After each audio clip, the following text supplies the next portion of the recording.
All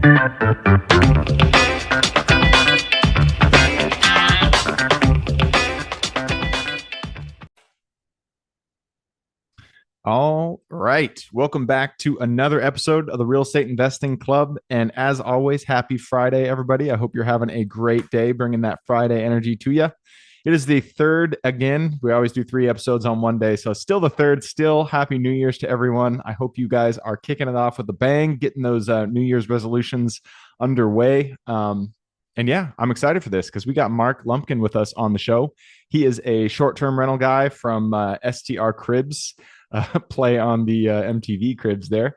So I'm super excited to jump into this. They've traveled Mark has traveled the world staying in short-term rentals, and he has a lot of experience doing this. So I'm excited to hear his wisdom. Mark, thanks for hopping on the show. Yeah, thanks for having me, Gabe. Always excited to chat with you, and it's cool that we're both from the Pacific Northwest, man. So Yeah, far away from DNW each other. represent. That's right, man. All right, man. I told you before we get on here, we always like starting with stories. We like to hear how people got to where they are. Sounds like you got a good story. So why don't you take us to the beginning and tell us how you got here? Yeah, like the very beginning, I think just like anybody, right out of high school, I just kind of started working random jobs. I ended up in construction as a young guy, just day laborer, picking up trash on job sites, and then you slowly work your way up and learn some skills and make a little more money. And so I had kind of a good foundation in the construction industry from a young age. And then kind of in my mid 20s, I met my wife, and we were both kind of in between jobs, and I had bought a few houses, flipped a few houses, just sold my primary residence. And so I was kind of homeless, for lack of a better term. And um, so she's like, "Hey, we don't really have anything holding us down. Do you want to go do some serious traveling?" And I was like, "Yeah, sure. I've never traveled internationally. Let's do it." And so we embarked on about a year-long trip to about 40 different countries. We had originally thought, kind of like anybody, you kind of romanticize backpacking through Europe. You're thinking, we're going to stay in hostels and we're going to couch surf and we're going to do this really inexpensively. And then we got there and we realized we're like, wow, we're like in our mid 20s. We're not 18 and 19 anymore. And this is actually not as much fun as we thought. And so we had to pivot and shift, right? Our entire mindset of how we were going to travel changed. And we tried hotels and we tried bed and breakfasts. And then we tried Airbnb and it worked out really, really well. And so we ended up, that was our primary mode of traveling and staying, was Airbnb and VRBO. And after we had done it for a year, I was like, man, this is actually really not that complicated. Like, these people are doing really well for themselves and they're providing something that's cool and unique. Hotels can't compete with them, and this is awesome.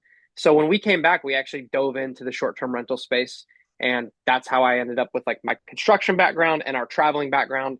It just kind of was a perfect fit for me in the short-term rental construction world. So that's the long end of it. Nice, man. I love it. So you got started in short-term rentals as a consumer. You were out there, you were staying in the rentals, getting the experiences. I'm sure you saw the gamut. You saw the good ones and you saw the bad ones. Why don't let's before we get into the actual investing, why don't you take us to that year? Give us some highlights. What were the rentals that you were kind of gravitating towards, and then what did you over time start to realize was a bad short-term rental? Like, this is not one that you should be going to. Yeah, I think really the big thing is the mindset of the person that's owning or operating the property. Hmm. And you can definitely tell a difference. And I listened to quite a few of your episodes. Obviously, you have a very investor minded um, demographic of people that are listening, and you guys talk about that. I actually don't think that having your real estate investing cap on is the best way to look at short-term rentals. Hmm. I think you want to have your hospitality cap on.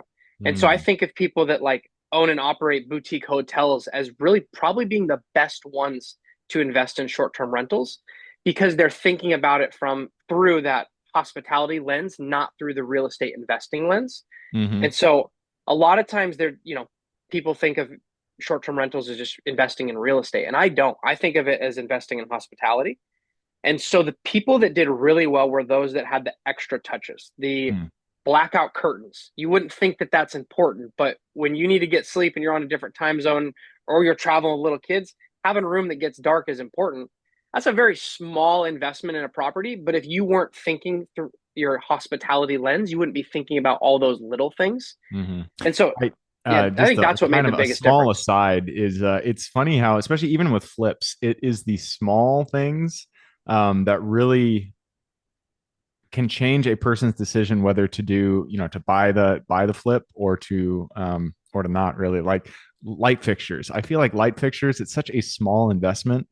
I mean, it's not super cheap, but it is a lot cheaper than other improvements that you can make to the property. But light fixtures can have such a big difference on the aesthetic of a house, of a short-term rental. I mean, you're talking about blackout curtains. That's what, maybe 100, $200 Right. to an improvement that you can make to this property. So it sounds like it's the small things that really make the difference. The attention to detail on the short-term rentals that you stayed in. Yep, you got it perfectly. Well, better said than I had it said. It's the attention to detail, the small little things, thinking about the actual traveler and the person that's staying in your home and what they'll need. And I think a lot of times, if you actually go stay at your properties, you'll find out. If you go spend a week at one of your homes, you're gonna realize, oh shoot, I needed to blow dry my hair and I didn't have a hair dryer. Oh, I needed to iron a shirt and I didn't have an iron. All those little tiny things that don't cost a whole lot of money can really create a better experience for your guest and then get you better reviews, more bookings, better optimization in the algorithm on the platforms. So the attention to detail makes a big difference.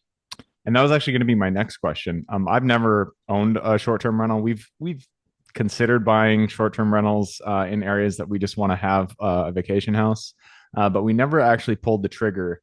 And mostly because I don't want to learn another business.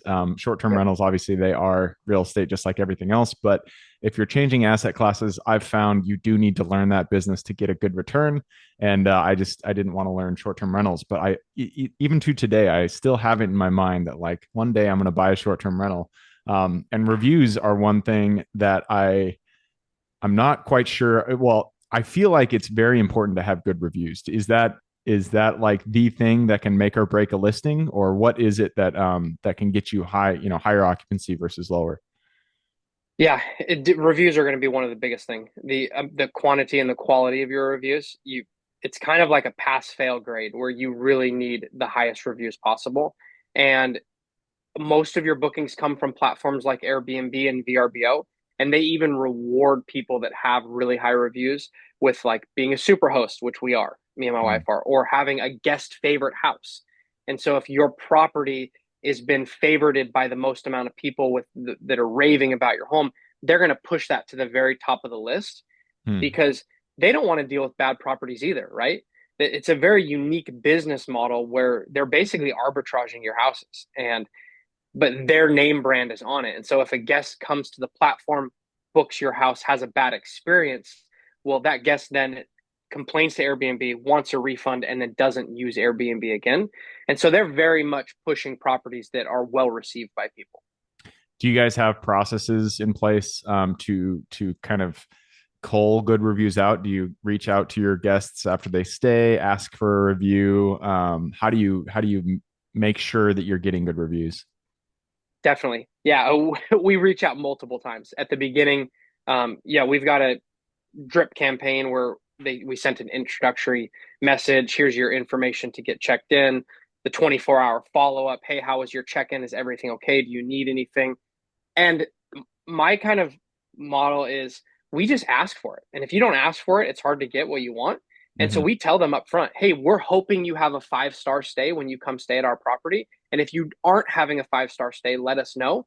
And then we repeat that all throughout the process. Hey, you guys have been here for a week. Are you having a 5-star stay? Hey, thank you for staying with us. We hope we earned a 5-star stay. And so it's just like repetition. And I think it works. We've obviously done really, really well with that.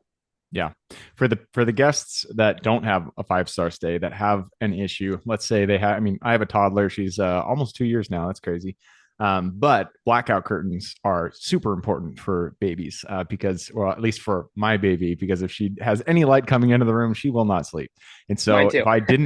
if I rented a short-term stay and I didn't have blackout curtains, that would be a problem for me. I mean, I wouldn't leave a negative review, but I can see people out there being kind of peeved about that. So if people are having issues when they're staying at your rentals, and people don't tend to voice their problems unless it's a huge problem. How do you figure out what improvements need to be made to your properties from the customers that are already staying there?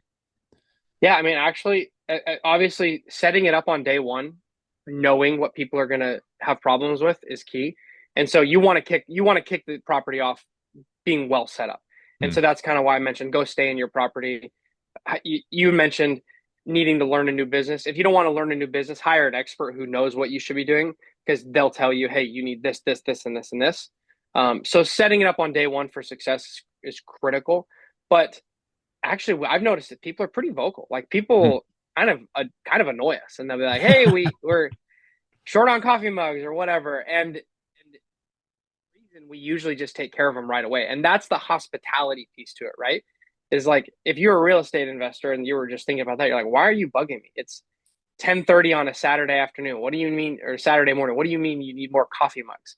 But if you're in the hospitality mindset, like a hotel owner, you'd be like, yeah, of course, we'll send some fresh towels up to you right away. And oh, you need us to da da da da da. And so we try to jump on things right away. If somebody asks or requests for something that's reasonable, we just do it. Yep, you got it. It's on its way.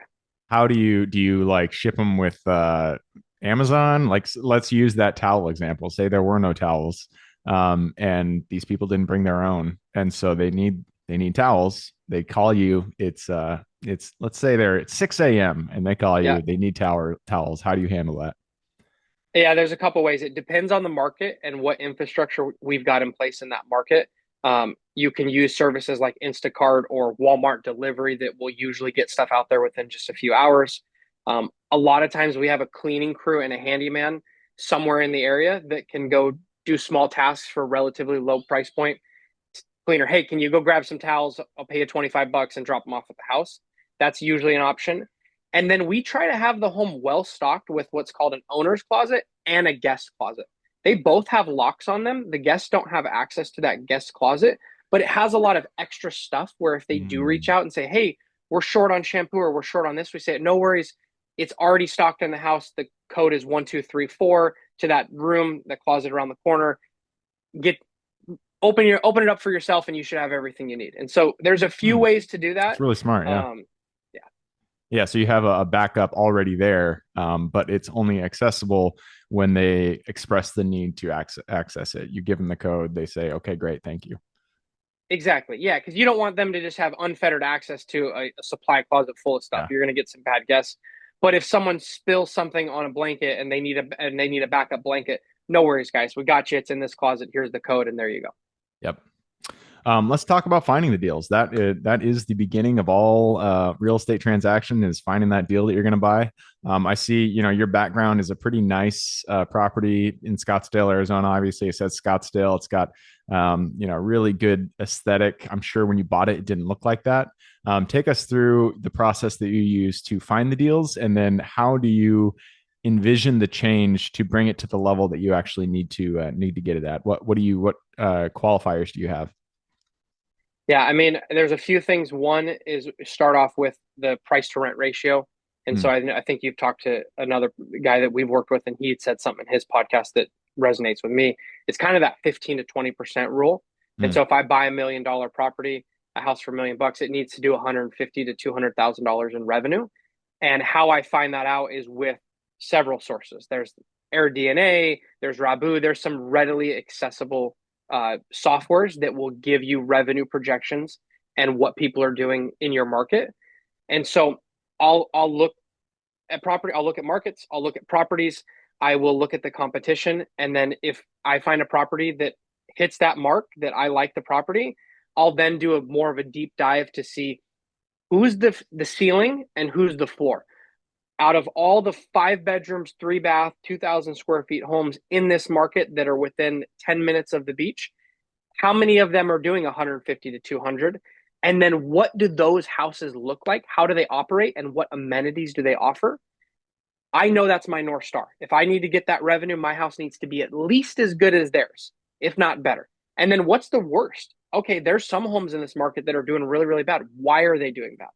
And so it's a lot of manual data. There's a lot of work that goes into this. But at the end of the day, if I can find a market that I can that I can rent a house for 15 to 20% of purchase price. And then I look at the best homes in that market and I know, hey, I can do just as good, if not better than them, then that's a market that I'm interested in, a home I'm interested in investing in. Yeah, that makes a lot of sense. So 15 to 20% is your 1% ratio essentially. When you're doing Correct. long-term stays, the golden mean is the 1%. You're saying the gross revenue, right, of the property needs to be Correct. 15 to 20% of the purchase price. Correct. Yeah. Because you've got all these additional costs with owning and operating a short-term rental that you wouldn't have with the long-term rental, right? Yeah. You've got to handle utilities. You've got to handle broken and damaged items. You've got cleaning fees. You've got your fees to the OTAs. You've got property management. It's just like you've got different insurance. There's a gamut of things. It's much more expensive to operate a short-term rental, and so you have to have those different ratios. I never thought about insurance. That makes a lot of sense. Even when I was looking at properties, I never thought about short-term rental insurance. I'm sure you have to have short-term rental insurance, something like that. Like uh, what is the package that you usually go for? Yeah, there's a few of them. I mean, you want to cover your items in the house. I mean, your televisions, your furniture, your Wow. hot tubs, your pools, things like that. You want to cover you want to make sure that your homeowner's insurance doesn't screw you, where if you have to make a claim or somebody does, heaven forbid, burn down your property and they go, oh, no, no, no, no, no, you weren't within our guidelines. And so yeah, the insurance is key. There's a few great providers out there. I don't have any affiliations with them, but like Proper Insurance focuses on short-term rental insurance and they give you a lot of different coverage. Makes sense.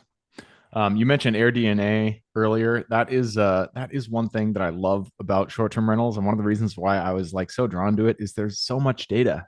So underwriting a deal is a lot easier. You can just pull up any short-term rental out there and figure out what they're making, because everything goes through Airbnb, VRBO, stuff like that. And Yep. so I love that the short-term industry has that tool to look it up. I wish RV parks and mobile home parks had that, but it's not the case.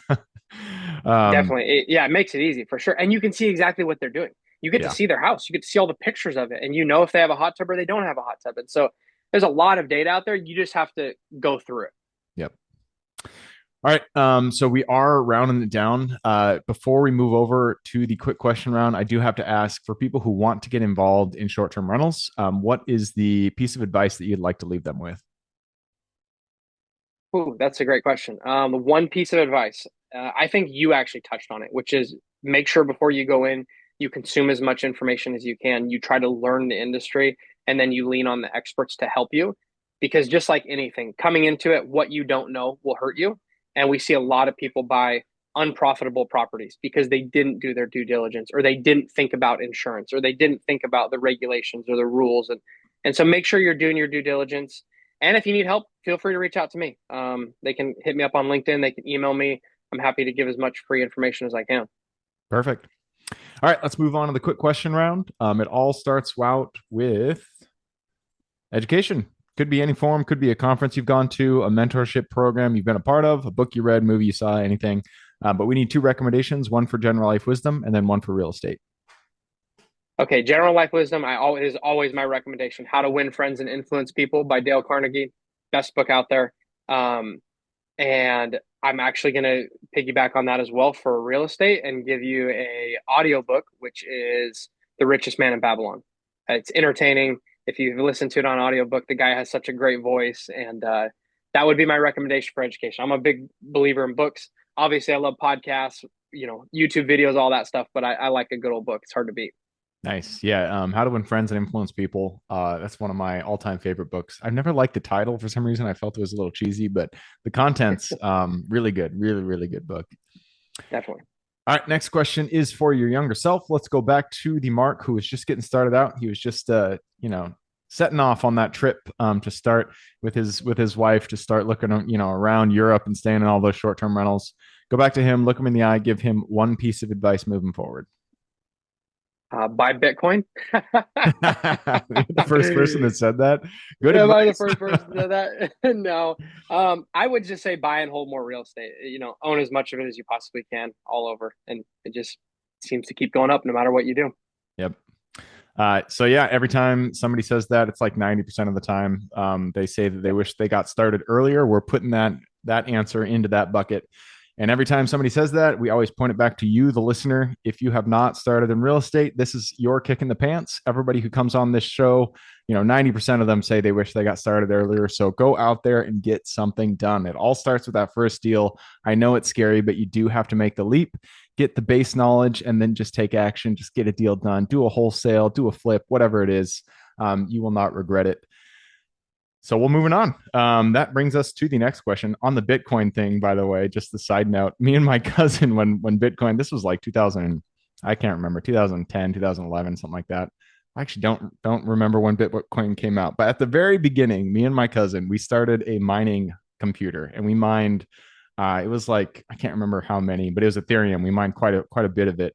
And then we lost the code to access the computer, and so we lost all that money, and it's still sitting there, and we just can't access it. But Oh and I've no. lost cryptos is just one of those things. Anyways, side note, You moving heard on to the you've next. heard Yeah, you've heard about the guy who paid for a pizza with like 20 Bitcoin or something and Yeah, yeah, it's funny. You're the first person to say invest in Bitcoin, but that's a good answer. All right, next question is about the US. It's a big place. There is a lot of opportunity out there. This is a good one for you, especially on short-term rentals. Which metro are you most excited about investing in today? does it have to be a metro? It could be anything, state, city, wherever. I got you. I think that Michigan is for the tourism industry is definitely a hot place. Okay. It's underpriced. There's a lot of attractions up there, and I've started to see a trend of people talking about Michigan online. And if you see the photos of like the Great Lakes, they look like in the summertime, like you're in the Caribbean. They're beautiful blue water, Hmm. and so I do think that, in my opinion, in the short term rental industry, Michigan is going to be kind of that like next battleground state. Wow, that was an unexpected answer. Michigan. I've okay, cool. Well, there you go. If you guys want to get Yeah, started man. with short-term rentals, get out there to Michigan. I'm sure the prices are a lot better than down in Florida too. The prices are way better. They have great revenue too, and there's no competition. So that's to me like when I look at those three, I'm like, this is awesome. You've got low prices, you've got no one doing a good job at it, and so when you show up and you're the first one to do a good job, there's quite a bit of reward for you. Is there a specific area in Michigan that you I can't even think of a single city in Michigan besides Detroit. Is there a city in Michigan that you feel like has more potential than others, or just general Michigan? I'm sure on the Yeah, lake. so basically the west side of the state, which is on Lake Michigan, you've got like Grand Haven, Union, Pure.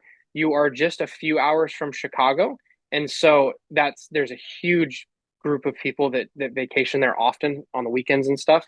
And so kind of that southwest side of Michigan, right on Lake Michigan, is seemed to be a really hot tourist spot. Cool. All right, next question is about finding the deal. It all starts with getting in contact with the seller and penning that purchase agreement. So, what is your favorite way to generate leads and find new deals? Use a realtor. That is for the longest time I don't know what my deal was, but I always thought that you couldn't get a deal through a realtor. You had to find them off market. You had to be, hitting the pavement yourself. And once it hit a realtor, then it's not going to be a deal. But that is not the case. Realtors, especially on the commercial side, they will find buyers before they even put it on the market. And I am a huge fan now. I'm glad you said that. Realtors, you guys are out there doing the real work, and so we appreciate you. And that's a good answer. Yeah, I mean, Um, every good deal I've ever found has come through a friend that was a realtor, right? And you get that phone call and you say, "Hey, I've got this foreclosure that's coming on the market in a couple of days. You want to go look at it?" The last one was a new construction. We never even thought about new construction, and we got a call from our realtor who said, "Hey, you weren't looking for this, but I got a builder that's building this house. I think it's actually perfect for what you want." We were able to snatch it up while it was still a foundation, and so yeah, I love working with realtors. there you go. All right, next question is about lessons learned. Not every deal that we get into goes the way we expect it. In fact, many times a wrench is thrown into the mix and we get to learn a lesson. So, what was a deal that went a little sideways for you? And then what was the lesson you pulled from it? Ooh, I've learned some pretty hard lessons. I'm sure we all have in the real estate space. I think that the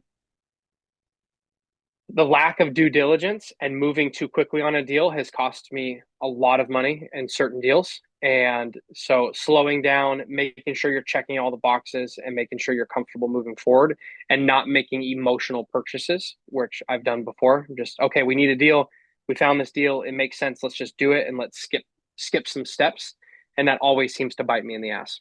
100%. I will double that. I will, I don't know. I'll raise my hand to that one because I have the same problem. And I'm sure many real investors out there have that same problem, especially when you have a deal drought and you haven't closed something in a while. You can't find a good deal. And you get to a point where you're just like, oh, let's just get something done. Let's just buy this deal. And you really want to rush through it. Don't do it.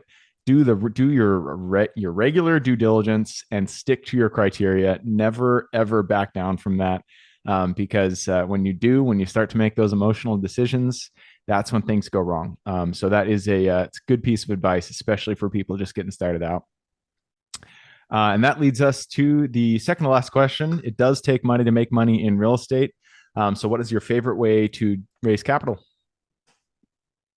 I honestly I haven't done a whole lot of capital raising, to be honest with you. I've had a few deals where we've just partnered with one other person.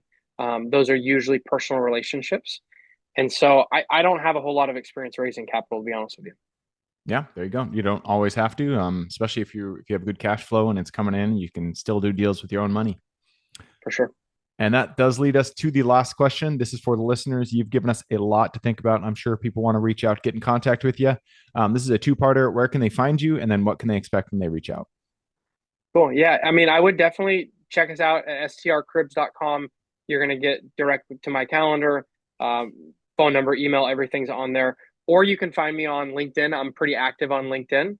And feel free to shoot me a DM. Reach out, ask any questions. I'm happy to connect you with anybody I know in the industry or help out. And we're big fans of trying to give as much value on the front end as we can and hope that maybe down the road you need our services.